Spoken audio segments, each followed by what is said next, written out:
Miami Heat Nation, what is going on? So, in today's video, we got some shocking news coming out. And when I seen this report, I was like, wow. But before we do start today's video, if you guys enjoy Miami Heat content, we do upload every single day. Our goal this year is to upload for 365 days, and I couldn't do without you guys. So I just want to say I appreciate y'all. I love y'all. Continue to keep liking, sharing, subscribing. And let's get back in today's video. So, it says the Miami Heat and the Phoenix Suns have held trade discussions centered around Bradley Beal. Now, there's a few things I want to say about this. I'm very confused of what the Miami Heat want to do. Because why are they in trade discussions for Bradley Beal, but not DeRozan or not John Kuminga? Bradley Beal is not that good. Bradley Beal doesn't even fit with the Miami Heat timeline currently. And Bradley Beal is on one of the worst contracts ever. So why are we in trade discussions with the Phoenix Suns? It just doesn't make much sense to me. But what I will say, when I continue to keep reading this article and report, I give props to the front office. I don't even give them props because it's just common sense. But look what it says. It says the Suns and the Heat had exploratory dialogue this week on a potential Bradley Beal trade. It says league sources says, but the talks ultimately collapsed. And that's good because I personally think the Phoenix Suns were trying to trade Bradley Beal, get something out of it, but the Miami Heat backed out, and now we got this report. The Suns are discussing a possible buyout with Bradley Beal, and I think that's why the Miami Heat backed out of it, because they know, why are we going to trade picks or pieces for Bradley Beal when we can just get him on a cheap deal, him being a free agent to Miami. Bradley Beal has been rumored to the Miami Heat for the last 5 years, it feels like. I'm still shocked of why they want him. Like I said, if you're going into the youth movement, yes, you can add veterans, but there's more to the report that just like, wait, huh? And it just like, so why are we not going after other players? But I'll get there, don't worry. Now, it's going to be tough for the Phoenix Suns to do this because, I mean, dude, Bradley Beal owns the Phoenix Suns at this point. He has a no-trade clause, and he's making so much money that, like, I just don't even know how the Phoenix Suns work this, but it's coming, like, it's real reports they're trying to do this. Now, I always said I'll take Bradley Beal as a six-man, and yes, I will take him as a six-man. But the problem is, when you have Bradley Beal and Tyler Herro on the same team, they can't play together. They just can't because they're both terrible defenders. And not only that, they both have a damn ego. They do. Bradley Beal doesn't want to come off the bench in Phoenix. Tyler doesn't want to come off the bench in Miami. It's a mess. But hey, the Miami Heat want to compete though. It's something different though, right? All right, cool. Bradley Beal's numbers for the Phoenix Suns last year: 17 points a game, 3.3 rebounds, and 3.7 assists. Okay, cool, whatever. But look at how many games he has played in the last 4 seasons. 53, 53, 50, and 40. It's not like Bradley Beal is 45 years old or 38, 39, 40, whatever. He's still in his 30s. But he can't ever stay healthy. Ever. So why are we in trade discussions? Like I said, I know it fell out, but I'm just so confused. And then this report came out.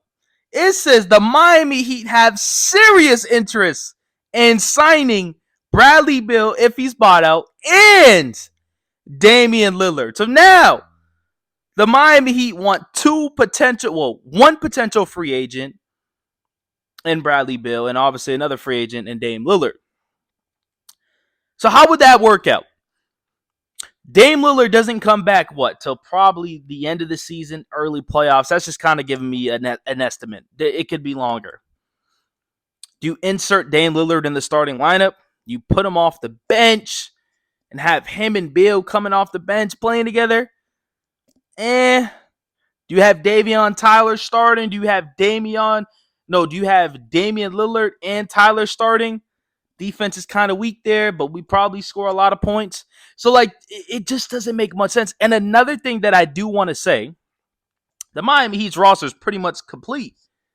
That means they have to cut salaries. That means they have to let go of people. And the Miami Heat ain't doing that. Let's be for real. They're not. Who they cutting? Well, you could say Simone. I can never pronounce his last name, and that's fine. But I don't know. I'm just so confused of what's the Miami Heat's direction. You want to go youth, but then you have so much interest in signing two vets. And I said I'm fine with having two, like, veterans on my team. I'm fine with that. But signing these two players, like, you're indicating that you want to win a championship. And having Tyler, Bam, Dame, and Bale as your top four guys, I just don't think it gets done. And it also brings up another point where if you still want to win a championship, why are we not talking to other teams to acquire these other guys? I mean, a lot of these players are going for cheap. Example, Colin Sexton went for cheap. Jordan Clarkson got bought and out. DeMar DeRozan does not want to play for the Kings. Why are we not in trade discussions? I get it. We missed out on Kevin Durant. Okay, cool. Why are we not talking to the Utah Jazz about John Collins and Lauri Markkanen? If you have interest in signing these guys because you still want to compete, call other teams up. Why did we get away from the Jonathan Kuminga situation?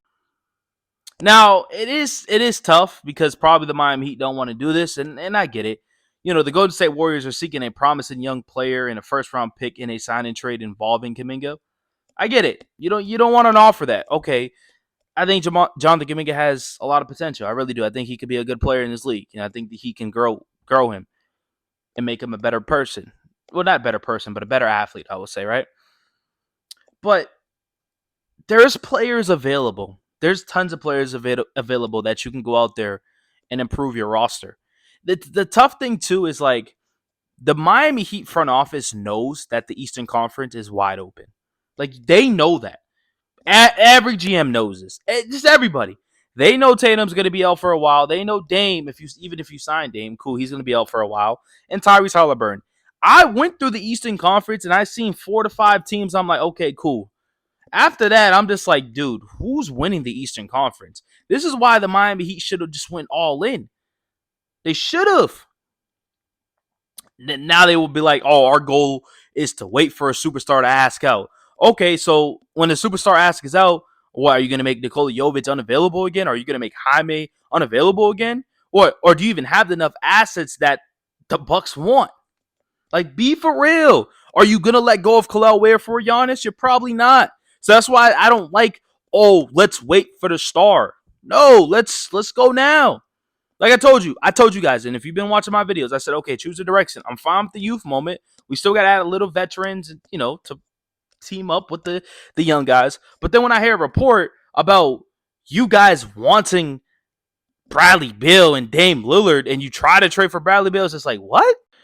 So I don't know, man. I'll definitely keep you guys updated with this situation. It's very, very odd and frustrating as a Miami Heat fan, but this is the life of a Heat fan. It is what it is. But hope you guys enjoyed today's video. If you guys did, continue to keep liking, sharing, subscribing.